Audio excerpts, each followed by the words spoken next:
आप जानते हैं मनुष्य का दांत इतनी मजबूत होता है कि वो कभी गायब नहीं हो सकता। किसी व्यक्ति की जब मृत्यु हो जाती है, हम उसके शव का अंतिम संस्कार करते हैं ना, सारा शरीर जल जाता है, दांत किसी के नहीं जलते। किसी व्यक्ति की मृत्यु हो जाए, मुस्लिम पद्धति से उसको जमीन में खड्डा खोद के दफन करें, 10 साल के बाद खड्डे को वापस खोदें तो शरीर नहीं निकलता, सिर्फ दांत निकलते हैं, माने दांत किसी के खत्म नहीं होते। आपने सुना होगा कि करोड़ों साल पहले एक प्राणी हुआ करता था, उसका नाम था डायनासोर। डायनासोर मर गया है, खत्म हो गया है, लेकिन डायनासोर के दांत अभी तक रखे हुए हैं 3.5 करोड़ साल के बाद भी अमेरिका में, म्यूजियम में। माने दांत नहीं मरते, दांत खत्म नहीं होते, लेकिन उस दांत को पेप्सी और कोक में डाल दो तो हमेशा के लिए दांत गल जाते हैं। कितना खतरनाक केमिकल है पेप्सी और कोक में, आप सोचिए। और जब प्रयोगशाला का परीक्षण हमने करवाया तो पता चला पेप्सी और कोक में 14 तरह के रसायन मिलाते हैं। एक है फॉस्फोरिक एसिड, एक है सोडियम मोनोग्लूटामेट, एक है सोडियम बेंजोएट, एक है डाइकैल्शियम फॉस्फेट, फिर एक है ब्रोमिनेटेड वेजिटेबल ऑयल, फिर एक है मिथाइल बेंजीन, फिर एक है मेथिल बेंजोएट। ये सब खतरनाक केमिकल हैं जो कैंसर पैदा करने वाले। दुनिया के वैज्ञानिकों ने यह बात सिद्ध की है कि बार बार पेप्सी और कोक पिएंगे तो कैंसर होने की संभावना है। बार बार पेप्सी कोक पिएंगे तो हड्डियों में ऑस्टियोपोरोसिस और ऑस्टियोपीनिया होने की संभावना है। हड्डियां इतनी कमजोर हो जाएंगी कि कभी भी टूट सकती हैं। बार बार पेप्सी कोक पिएंगे तो मोटापा बढ़ेगा, क्योंकि उसमें हैवी कैलोरी है, बहुत ज्यादा शुगर है। शुगर से भी ज्यादा खतरनाक केमिकल उसमें डालते हैं, उसका नाम है एस्पर्टेम, जो मूत्र नली के कैंसर का सबसे बड़ा कारण है। पहले तो पेप्सी कोक में शुगर मिलाते थे, आजकल एस्पर्टेम डालते हैं जो सीधे मूत्र नली का कैंसर करता है। कई वैज्ञानिकों ने परीक्षण किया है बंदरों पर। आप जानते हैं बंदर मनुष्य के नजदीक होता है, तो बंदरों को पेप्सी पिला के देखा गया, वो पीते नहीं है। जबरदस्ती बंदर को पेप्सी डाला गया इंट्रावीनस इंजेक्शन की मदद से उसके ब्लड में, तो 1.5 से 2 घंटे में पेप्सी डालने के बाद बंदरों की मौत हो गई। बंदर के बारे में कहा जाता है कि जल्दी बीमार नहीं पड़ता, जल्दी मरता नहीं है।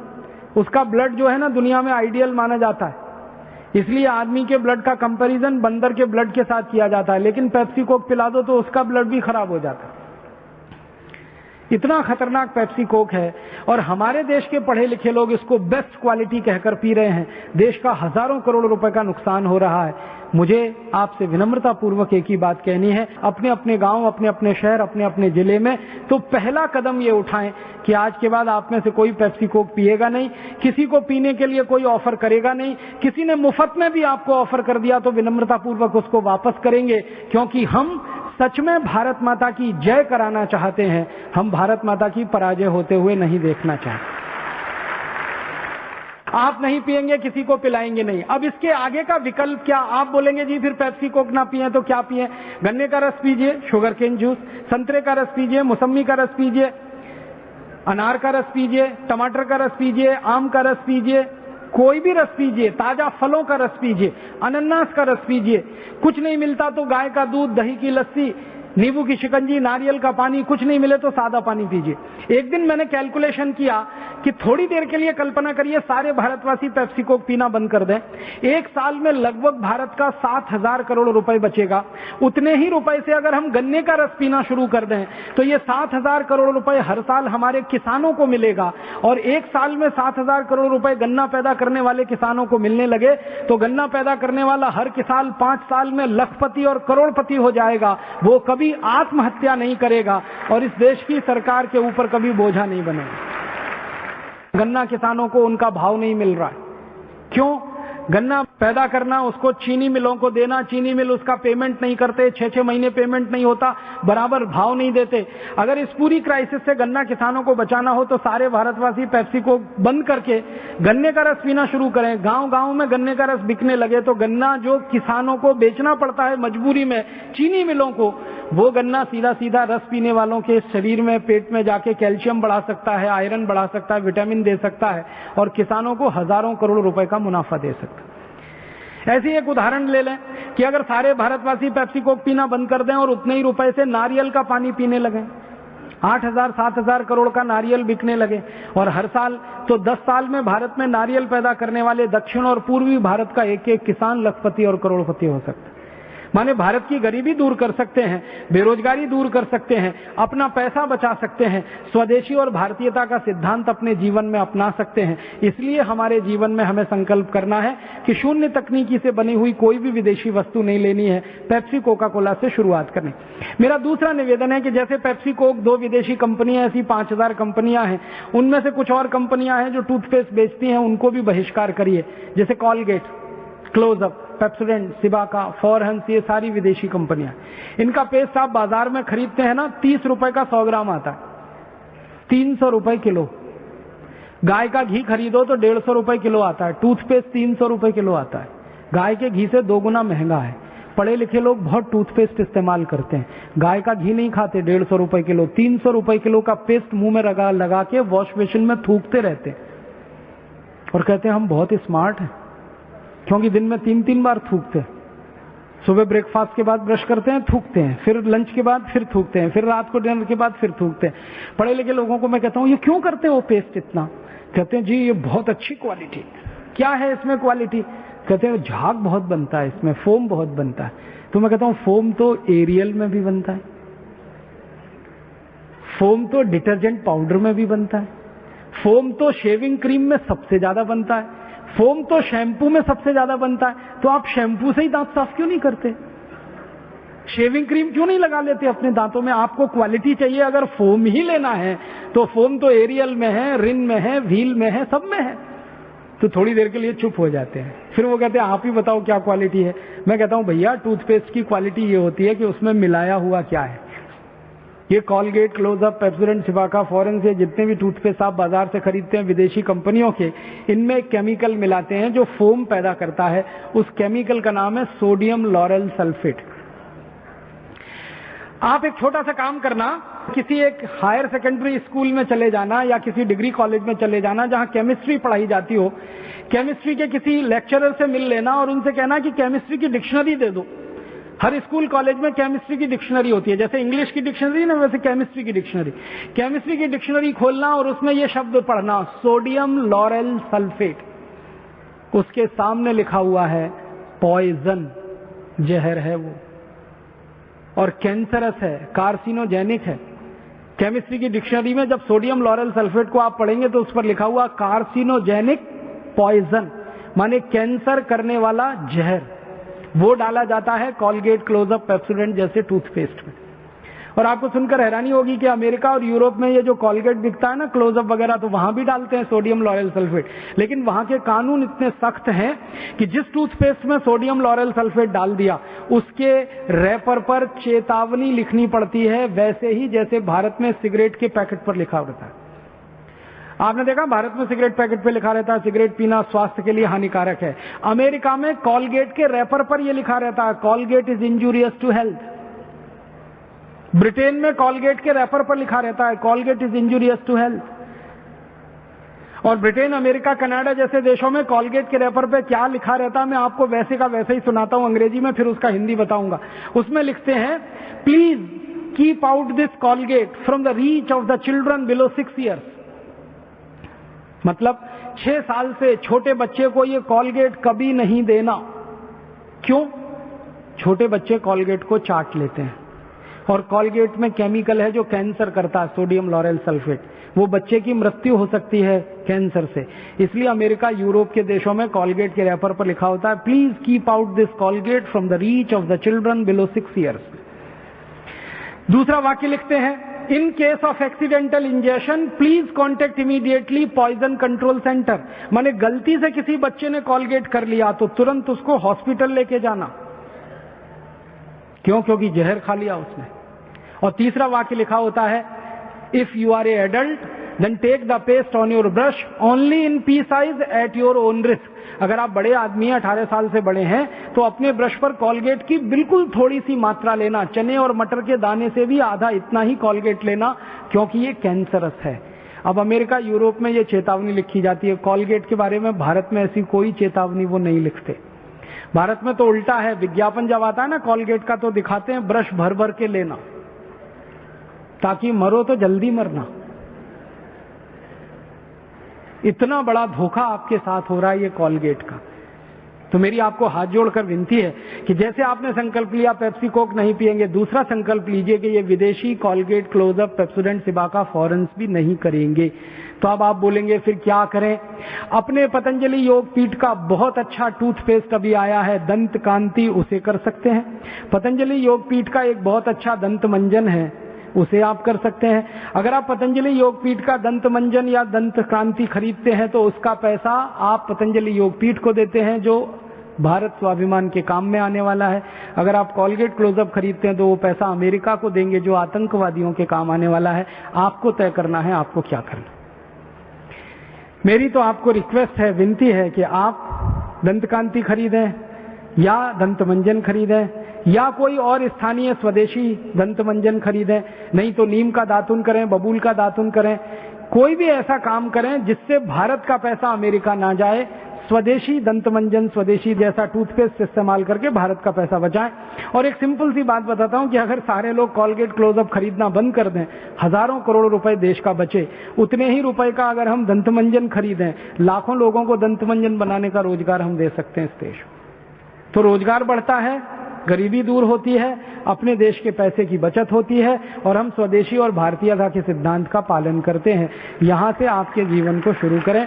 ऐसे ही एक छोटी सी बात कह के मैं खत्म करूंगा कि ये आपको एक पुस्तक दी गई होगी, जीवन दर्शन। आपके बैग में होनी चाहिए ये पुस्तक, अगर नहीं है तो जरूर ले लीजिएगा। इस पुस्तक में सबसे पीछे पेज नंबर 115 है। इस 115 नंबर के पेज पर एक सूची दी गई है। उस सूची में लिखा हुआ है क्या क्या वस्तुएं स्वदेशी हैं, क्या क्या वस्तुएं विदेशी हैं।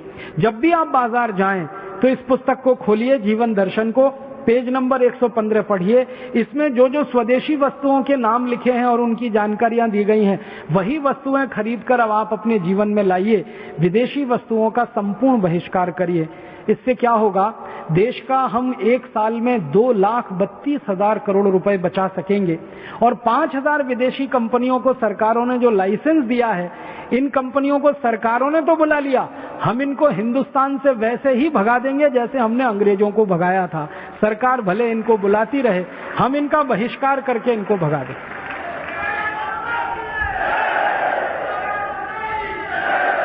मेरी आपसे एक ही विनती है, वो ये कि कभी भी विदेशी वस्तुओं में क्वालिटी देखने की कोशिश ना करें। कोई क्वालिटी उनमें होती नहीं, उनमें सिर्फ विज्ञापन होता है।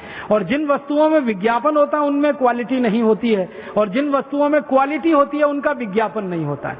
आपने कभी देखा गाय के घी का विज्ञापन होता है? क्योंकि उसमें क्वालिटी होती है। डालडा का विज्ञापन बार बार होता है क्योंकि क्वालिटी नहीं होती। गाय के दूध का विज्ञापन नहीं करना पड़ता। डेयरी के पैकेट वाले दूध का बिना विज्ञापन किए वो बिकता नहीं है। माँ के हाथ की बनाई हुई रोटी को विज्ञापन नहीं लगता, लेकिन डबल रोटी और पाव रोटी बिना विज्ञापन के नहीं बिकती है। माने जो चीज जितनी रद्दी होगी क्वालिटी में, उसका विज्ञापन उतना ज्यादा ही होगा। मैं बहनों से, माताओं से एक विनती करना चाहता हूं। एक विदेशी क्रीम का बहुत विज्ञापन आता है इस देश में, फेयर एंड लवली, गोरेपन की क्रीम। अक्सर मैंने लोगों को पूछा है आप क्यों खरीदते हैं फेयर एंड लवली, तो कहते हैं जी गोरापन आता है इससे।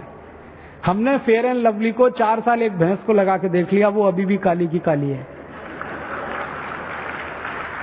मैं आपको पूरी ईमानदारी से मेरे जीवन की एक व्यक्तिगत बात बताना चाहता हूं। मेरा एक दोस्त है जो मेरे साथ हॉस्टल में रहता था पढ़ाई करते समय, वो तमिलनाडु का रहने वाला है, चिक्कट काला है। आपके घर में तवा होता है ना रोटी बनाने वाला, उसको उल्टा कर दो, इतना काला मेरा दोस्त है। हम दोनों 7 साल हॉस्टल में रहे, हम दोनों रूम पार्टनर थे, एक ही कमरे में मैं और वो दोनों साथ में रहते थे। 7 साल मैंने देखा कि वो बराबर दिन में 3 बार फेयर एंड लवली लगाता था, अभी भी चिक्कट काला का काला ही है। एक दिन मैंने उसको कहा, भैया इतने साल तो हो गए फेयर एंड लवली लगाते लगाते, तू गोरा तो हुआ नहीं, पैसे इतने खर्च हो गए। तो एक दिन उसको गुस्सा आ गया, उसने फेयर एंड लवली कंपनी के खिलाफ एक मुकदमा कर दिया मद्रास की अदालत में। अब मजेदार बात क्या हुई कि जिस अदालत में मुकदमा हुआ, उस अदालत के जज ने एक टिप्पणी की कि उसके घर में भी यही समस्या है। फिर क्या हुआ, जज ने नोटिस दिया, कंपनी के वकील आ गए। जज ने कंपनी के वकीलों को कहा कि आप ये सिद्ध करिए कि फेयर एंड लवली लगाने से कोई भी काला आदमी गोरा कैसे होता है। तो कंपनी के वकीलों ने कहा इस क्रीम से कोई काला गोरा हो ही नहीं सकता, क्योंकि इसमें ऐसा कोई केमिकल नहीं है जो काले को गोरा बनाए। जो काला है वो काला है, जो गोरा है वो गोरा है। तो फिर जज ने पूछा आप ये झूठा विज्ञापन क्यों करते हैं? तो उसके वकीलों ने कहा कि भारत सरकार ने हमको लाइसेंस दिया है झूठ बोलने का, इसलिए हम ये झूठा विज्ञापन करते हैं। इस मामले में सबसे ज्यादा मजेदार बात यह हुई कि इसकी चर्चा बहुत हो गई, तो कंपनी ने विज्ञापन देना शुरू किया, Fair and Lovely not for sale in Tamil Nadu, क्योंकि मुकदमे का जो दायरा था ना वो तमिलनाडु तक था। अब तमिलनाडु में तो बहुत कम लोग खरीदते हैं, क्योंकि वो जानते हैं कि कोई काला गोरा हो नहीं रहा है। तो आप भी क्यों खरीद रहे हैं उस फेयर एंड लवली को? कोई काला गोरा हो नहीं सकता। अगर फेयर एंड लवली लगा के सब गोरे हो जाते तो अफ्रीकी लोग तो सबसे पहले होते। अभी ये फेयर एंड लवली जो बनती है ना, ये कुछ नहीं है, एक टैलो नाम का केमिकल होता है, एक तरह का रासायनिक पदार्थ है जो मरे हुए जानवरों की चर्बी में से निकाला जाता है, उससे ये क्रीम बनती है। उसको आप चेहरे पर पोतते हैं और सोचते हैं हम बहुत सुंदर हो रहे हैं। और ये महंगी कितनी है? 25 ग्राम फेयर एंड लवली 40 रुपए की है, 50 ग्राम 80 रुपए की है, 100 ग्राम 160 रुपए की है, 1 किलो 1600 रुपए की है। 1600 रुपए किलो की क्रीम चेहरे पर लगाएं, उससे अच्छा है 300 रुपए किलो बादाम खाएं। 1600 रुपए किलो की क्रीम चेहरे पर लगाएं, उससे अच्छा 200 रुपए किलो देसी घी खाएं। 1600 रुपए किलो की क्रीम चेहरे पर लगाएं, उससे अच्छा 400 रुपए किलो कुछ काजू किशमिश मुनक्के आदि खाएं, तो जरूर कुछ फायदा होगा। इस फेयर एंड लवली को आप 1 किलो लगा लो या 1000 किलो, आप काले हैं तो काले ही रहने वाले हैं, क्योंकि आज तक दुनिया में काले को गोरा बनाने की कोई केमिकल ईजाद नहीं हुई है। और मैं आपको विनम्रतापूर्वक यह कहना चाहता हूं कि शरीर का कुछ भी बदल सकता है, त्वचा का रंग नहीं बदलता। जन्म से आपकी त्वचा का जो रंग तय हो जाता है, आपके माता पिता के डीएनए के साथ फिक्स हो जाता, वही जिंदगी भर रहेगा। तो फालतू में ये फेयर एंड लवली लगाना क्यों? तो आप बोलेंगे फिर क्या करें? कोई क्रीम मत लगाइए, आप जैसे हैं बहुत सुंदर हैं। कुछ लोगों को ये गलतफहमी हो गई है कि क्रीम लगाने से स्मार्टनेस आती है। हमारे भारत में स्मार्टनेस गुण कर्म और स्वभाव से आती है, क्रीम पाउडर लिपस्टिक से नहीं आती। जिनके गुण कर्म स्वभाव अच्छे हैं वो सबसे अच्छे हैं, ये बात वो अपने जीवन में गांठ बांध लें, और इसी बात से उनका और भारत स्वाभिमान का भला होने वाला है। सिर्फ एक बात कह के फिर खत्म करूंगा अपनी बात को। संपूर्ण स्वदेशी और भारतीयता का आग्रह जो आप अपने जीवन में शुरू करेंगे वो यहां से कि कोई विदेशी वस्तु अपने घर में कभी भी खरीद के नहीं लाएंगे, कम से कम शून्य तकनीकी की कोई विदेशी वस्तु नहीं लाएंगे। आप ये कह सकते हैं कि अगर कोई विदेशी वस्तु हमने खरीद ली तो उसको भूल जाइए, क्योंकि वो पैसा तो चला गया, अब उसको फेंक देने से भी कोई फायदा नहीं है। भविष्य में कोई नई विदेशी वस्तु मत खरीदिए। फिर आप पूछेंगे क्या भारत में सभी स्वदेशी वस्तुएं बनती हैं? हाँ, भारत में ऐसी एक भी वस्तु नहीं है जो स्वदेशी ना बनती हो। हर वस्तु भारत में स्वदेशी बनती है। आपको कंप्यूटर चाहिए तो भारत में बनते हैं।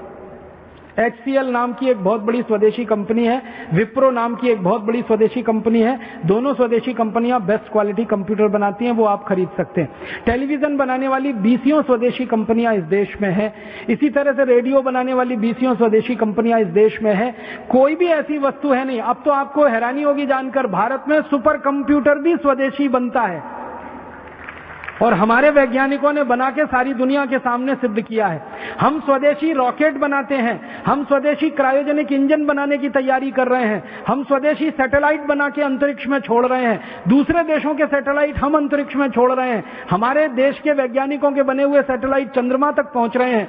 जो देश सुपर कंप्यूटर बना सकता है, सैटेलाइट बना सकता है, क्रायोजेनिक इंजन बना सकता है, वो देश आलू का चिप्स भी बना सकता है, टमाटर की चटनी भी बना सकता है, आम का अचार भी बना सकता है, साबुन मंजन वॉशिंग पाउडर भी बना सकता है। बस आत्मविश्वास की जरूरत है, और वो आत्मविश्वास हम में आना बहुत जरूरी है। और वो आत्मविश्वास के लिए पहला कदम अपने जीवन में स्वदेशी की स्थापना से शुरू होगा। आप अपने जीवन में एक संकल्प करें कि हम भारतीय हैं और भारतीय वस्तुओं का ही ज्यादा से ज्यादा उपयोग करेंगे।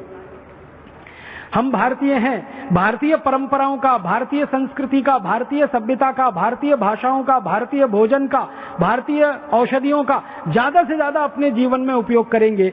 विदेशी वस्तुओं का, विदेशी औषधियों का उपयोग नहीं करेंगे। विदेशी औषधियों का मतलब है एलोपैथी की दवाएं जो अक्सर बाहर से आ रही हैं और जिनको बेचकर विदेशी कंपनियां हजारों करोड़ रुपए कमा रही हैं। और आपको सुनकर हैरानी होगी, जिन दवाओं को वो कंपनियां अपने देश में नहीं बेचती उनको भारत में लाकर बेच देती।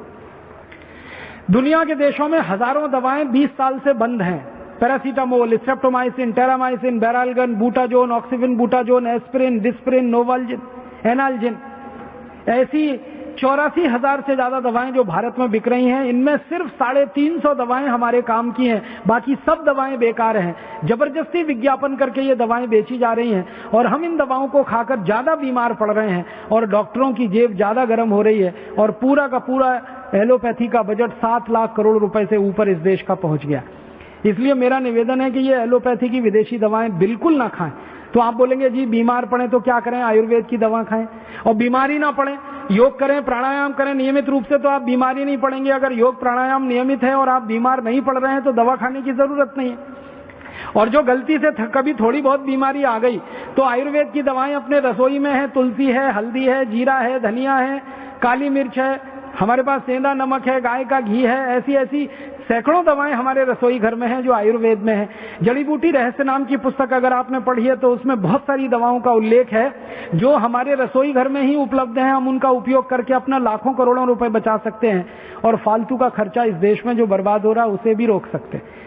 तो आप हर स्तर पर स्वदेशी बनने की कोशिश करें और अपने परिवार के हर व्यक्ति को स्वदेशी बनाने की कोशिश करें। कोई 1% स्वदेशी हो, कोई 2%, कोई 5%, कोई 10%, कोई 20%, जिसकी जितनी शक्ति और क्षमता है वो उतना स्वदेशी बनने की कोशिश करे। इसमें ऐसा नहीं है कि रातों रात कोई व्यक्ति स्वदेशी हो जाएगा 100%, इसमें समय लगेगा, लेकिन प्रयास हमारा ईमानदारी के साथ उस दिशा में रहेगा तो आज नहीं तो कल हम 100% स्वदेशी हो ही जाएंगे और इस देश में करोड़ों लोगों का रोजगार बढ़ाएंगे और लाखों करोड़ों रुपए की बचत करेंगे।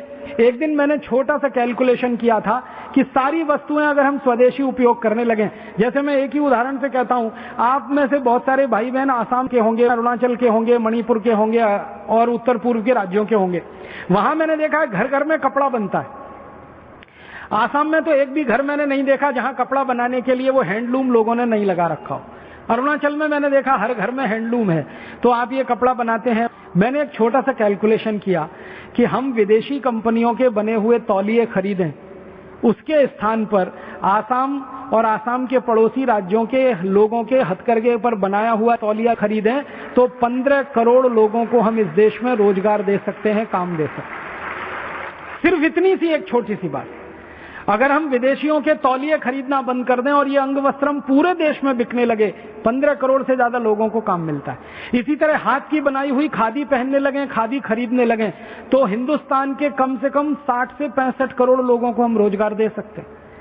कॉटन हिंदुस्तान में, भारत में 3 लाख गांव में पैदा होता है। जहां जहां कॉटन पैदा होता है वहां वहां खादी के कपड़े बन सकते हैं। हर गांव में खादी के कपड़े बन सकते हैं। 65 करोड़ लोगों को रोजगार देकर हम बेकारी खत्म कर सकते हैं देश की। तो आप सूती कपड़े खरीदें, खादी के कपड़े खरीदें, हाथ के बने हुए वस्त्र खरीदें, इनका ज्यादा से ज्यादा उपयोग करें और दूसरों को प्रेरित करें तो देश की गरीबी बेकारी खत्म होती है। अपने घर में काम आने वाली हर वस्तु स्वदेशी खरीदें तो और ज्यादा लोगों की समृद्धि बढ़ती है। तो भारत को गरीबी से मुक्त करना है, क्योंकि 84 करोड़ लोग इस देश में भयंकर गरीब हैं और इतने गरीब हैं कि वो एक दिन में 20 रुपए भी खर्च नहीं कर सकते। इन 84 करोड़ लोगों की गरीबी दूर करने का एक ही रास्ता है, भारत के हर नागरिक को स्वदेशी और भारतीयता का व्रत लेना पड़ेगा, अपने जीवन में इसको धर्म की तरह से पालन करना पड़ेगा। तब 84 करोड़ लोगों को रोजगार मिलने की स्थिति बनेगी और जब उनको रोजगार मिल जाएगा तो गरीबी मिट जाएगी। बेकारी और गरीबी दोनों मिट जाएं तो हिंदुस्तान की आधी से ज्यादा समस्याओं का, भारत की आधी से ज्यादा समस्याओं का समाधान हो जाएगा।